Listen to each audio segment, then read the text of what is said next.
What's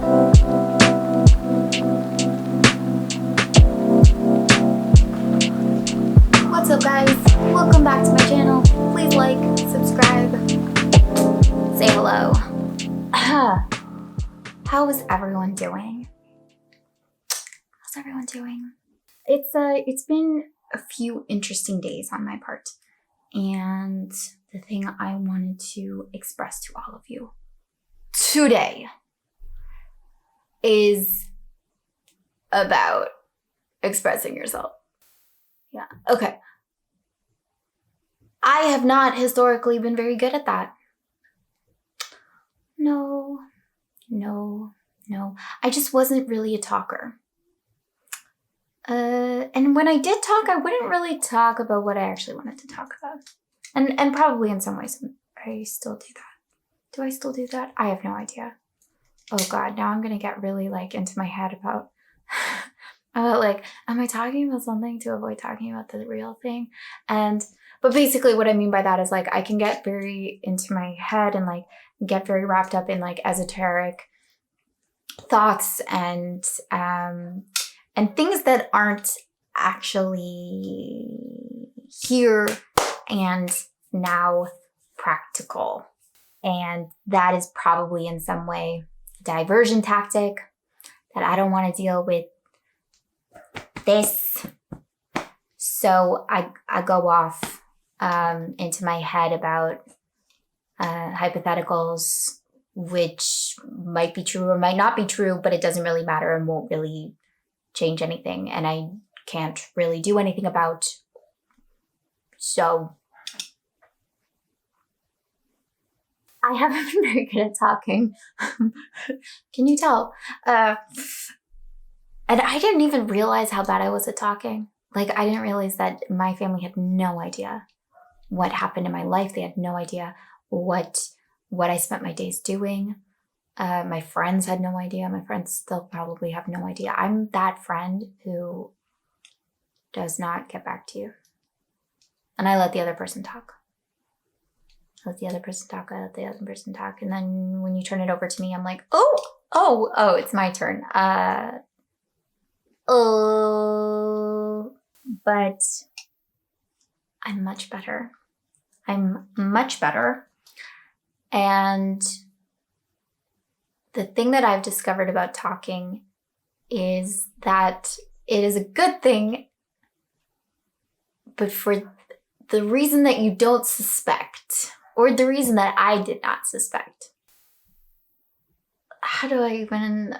So in therapy, it's you gotta just let it out, or you gotta share, you gotta get that thing off your chest. So there's power in saying the truth. And that's true.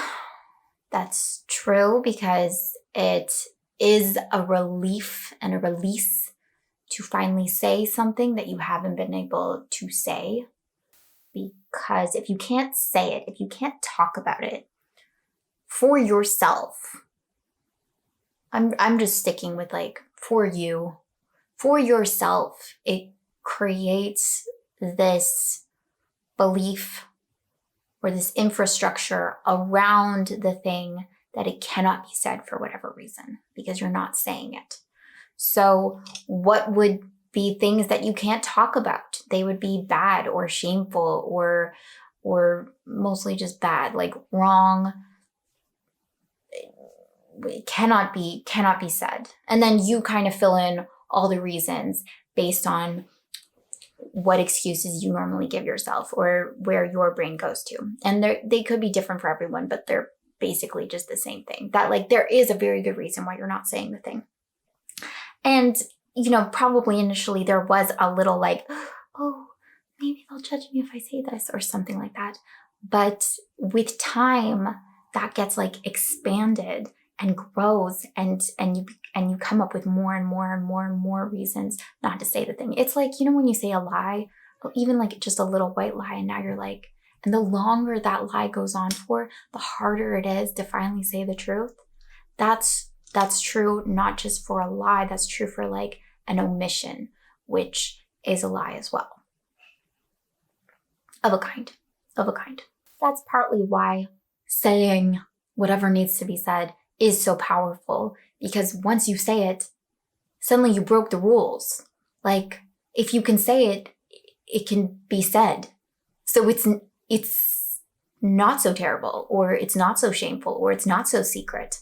Because look at you, you're saying it. So you're like going against your own mandate, and you're proving that wrong. And then on the other side, you discovered that like all this time you could have been saying it. And life isn't how you thought it was. That's pretty much it. Sometimes saying a thing can be the exact same thing as bungee jumping. You know, a fear is a fear is a fear. I really like is it? Yeah, fear like false evidence appearing real. When I first heard that, I thought it was cute. But now I'm like, oh, it's perfect. It's amazing. False evidence appearing real. Yeah. And it really is true. Nothing is scary unless you make it scary. And it's only on the other side of that you're like, shoot, that's not that scary after all. I guess I have no excuse not to do it. But for me, okay, so the thing that I thought with saying about things, and it's true and it isn't, is that I think in some way it's going to further establish the thing. So like, I'm just gonna put this in real terms. Last night, literally, I'm like, I don't know. I was in the kitchen. I'm sorry all my stories about my parents. It's just like, I see them a lot. I'm in the kitchen and I'm down and I'm sad and my mom can tell. And I'm finally like, okay, fine. You guys want to know what has been going on? And I pretty much tell them that often I'm afraid I'm going crazy. Like, I'm afraid I am gonna be like babbling incoherently pretty soon. Or I don't know. I'm just gonna completely lose touch with reality and be off in a corner mumbling to myself, or whatever it is that I think is. Do I even have an idea? And I don't know where this fear came from. And I know it has something to do with the fact that I can get so like in my head about really abstract concepts. And I can get very, I can just really like question the material world and be like, is this real? What's happening? Which probably isn't a wrong place to be. It's number one, probably good to question yourself. It's probably good to question everything around you, or society, or structure, or visual sensorial input. Like, it is all very mysterious, and how is it happening? And there's no like explanation. It's like, hey, can you tell me what this is? And people have guesses, and people have like very close answers, and but there's still gaps missing in the explanation. And it also doesn't do anything to have an explanation. Like, the more you ask questions, the more you ask questions. So asking a question in a way is like a state of being that keeps me stuck in not understanding what's going on. Okay. Anyway, so I'm having this conversation with my parents, and they're just like, I don't know, we just had the discussion. And they start sharing about, you know, their own experiences, and it becomes like this really deep, cool, mind-expanding conversation about reality and consciousness and spiritual experiences and things of that nature. And it's just more proof that, oh, I could have been talking about this all the time. All the time. Like, since I first started having these thoughts when I was like, I don't know when I haven't had these thoughts, to be honest. But after dinner, after this conversation, I then had the thought, like, I think I do this to avoid something. Like, this in its own way, even though I haven't said it, was super familiar to me. Like, I think maybe actually I have freaked out on my parents about this before, maybe just not in such specific detail. And, you know, they say that like we think the same thoughts, most of the same thoughts we have every day, we have every day. And so with that, you're probably having the same conversations every day too. Maybe the topics change a little bit, but probably the meat of the argument or the discussion is the same thing every single day. And so this conversation and this kind of like freak out and this like, was very familiar to me. And I think I've had it with other people too, not just my parents. And the fear is obviously very familiar to me because most fears will be familiar because they won't be from that moment. Probably till something happened way back there. You know, back there. This is why talking about something is so useful. It's so you can finally hear it. So you can finally hear like the nonsense so you can finally hear the nonsense that goes on in your own head that you've been perpetuating for years and years and years and years. And you could be like, this is not that important or interesting, or I keep talking about this, or I keep thinking about this.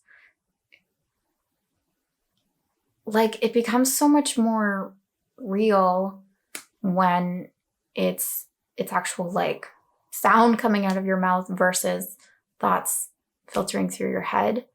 And even more real when, you know, like actual experiences keep coming up again and again and again. But talking about things like words and conversations and interactions with other people, all of that makes it more real. And the more that you can see it, the more that you can see patterns and you can like see yourself much more clearly.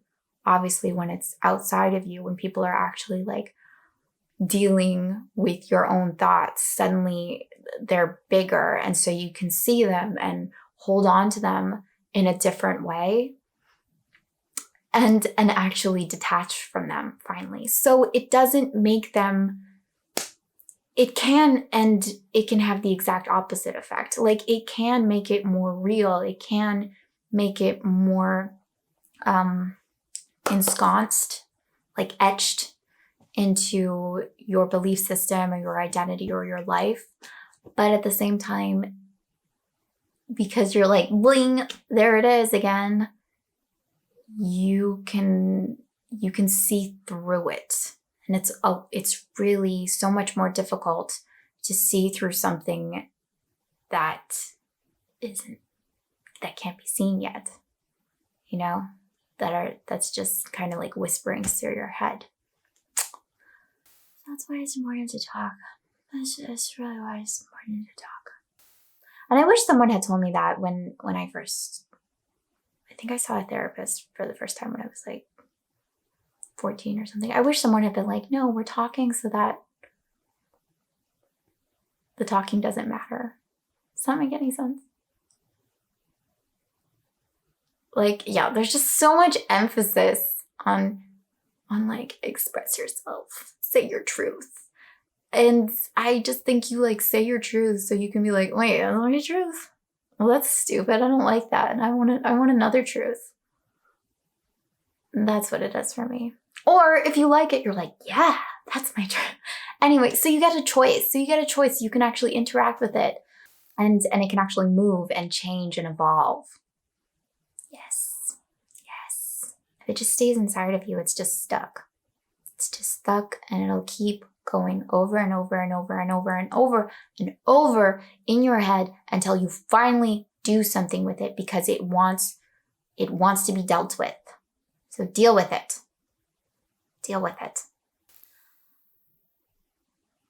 That's all.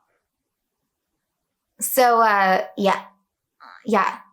Guys, just speak up. Even the stupid things that you think aren't worth saying, say it. If it's been going on in your head forever, just say it. Just try it. Try it on a stranger. Just say it. And you'll be like, oh, okay.